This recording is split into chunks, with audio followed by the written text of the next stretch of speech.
aksi kolektif yang digelar oleh Pemda Maros bekerjasama dengan Yayasan Bakti Inklusi selesai juga digelar tadi di hall Mall Pelayanan Publik Maros.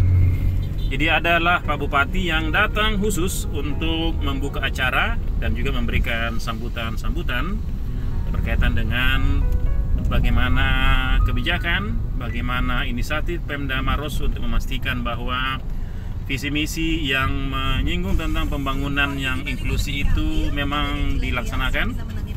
Dan saya bisa mengatakan bahwa Pak Bupati telah meletakkan, menyiapkan legasi begitu ya di periode pertamanya ini untuk paling tidak menggambarkan bahwa untuk upaya memberi ruang atau akses seluas-luasnya kepada masyarakat Maros untuk terlibat dalam perencanaan itu sudah ditunaikan, sudah disiapkan, sudah difasilitasi, dan kerjasama dengan Yayasan Bakti melalui program inklusi atau menuju masyarakat inklusi yang didukung oleh pemerintah Indonesia dan pemerintah Australia ini, hemat saya pada koridor yang benar untuk paling tidak menjadi pilot bahwa sejumlah desa telah mendorong apa yang disebut perencanaan inklusi dengan menghasilkan apa yang disebut perdes inklusi. Teman-teman sekalian, di desa-desa tersebut ada 12 desa, ada dari Simbang, Bantimurung, Tanra Lili, Maros Baru,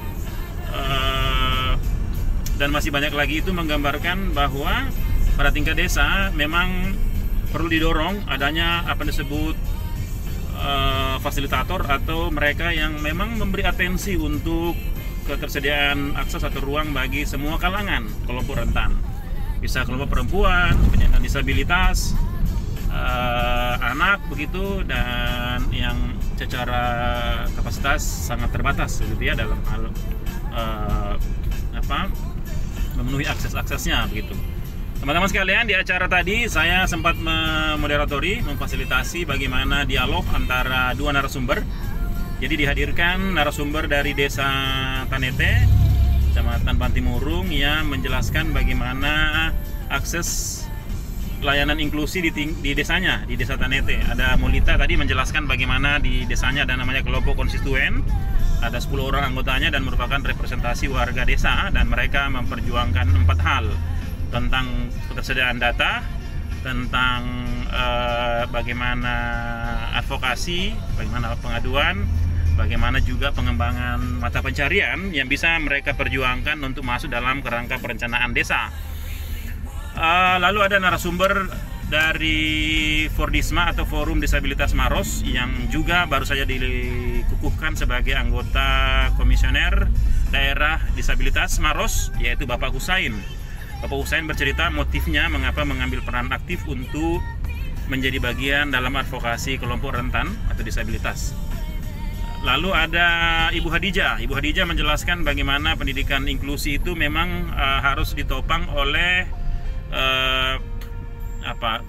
oleh sosok yang berkomitmen untuk paling tidak memberikan atensi pada kelompok rentan atau anak-anak begitu yang memang butuh pendidikan atau asupan informasi atau edukasi sejak dini.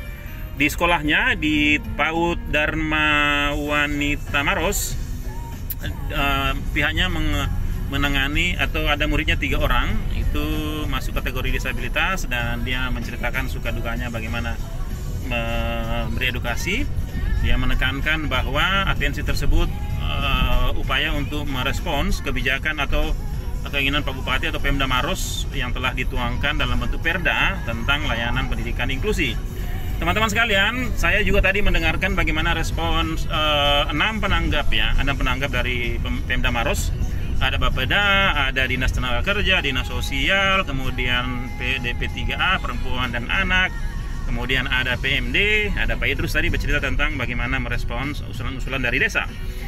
Teman-teman sekalian, saya memberi apresiasi untuk Pak Bupati Maros, Bapak Andi Safril Haidirsyam, yang secara kolaboratif bareng Yayasan Bakti menginisiasi apa yang disebut perencanaan atau pembangunan yang inklusif. Ini saya kira luar biasa ya. Jadi bagaimana paling tidak bagaimana Pemda menjadi penentu bahwa untuk memastikan visi misi pembangunan daerahnya itu betul-betul melayani semua kalangan, memberi akses untuk semua pihak, itu bisa dijalankan dengan efektif. There is no one left behind, itu juga menjadi alasan mengapa Pak Bupati, Pak Andi Safril Hadir Syam sangat antusias. Tadi dia menyampaikan ke saya, Kak Denun, ini saya baru selesai, ya sempat belum fit selama 6 hari, tapi hari ini sudah ikut. Itu artinya menggambarkan semangat beliau untuk selalu mempromosikan apa yang disebut pembangunan yang inklusi di Maros sebagaimana menjadi visi misinya.